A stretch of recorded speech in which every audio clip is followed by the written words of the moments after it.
देस परदेस हा देव आनंद यांची निर्मिती आणि दिग्दर्शन असलेला चित्रपट 29 जून 1978 रोजी प्रदर्शित झाला होता.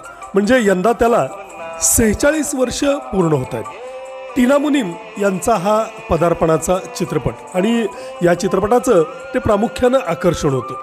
परदेशाच्या मोहापायी परदेशात जाणाऱ्या मंडळींना परदेशात काय अनुभव घ्यावे लागतात याचं यामध्ये चित्रीकरण करण्यात आलेलं होतं. प्राण यांची एक छोटीशी पण महत्त्वपूर्ण भूमिका यामध्ये होती. याशिवाय अमजद खान हे सुद्धा या चित्रपटाचं आकर्षण होते.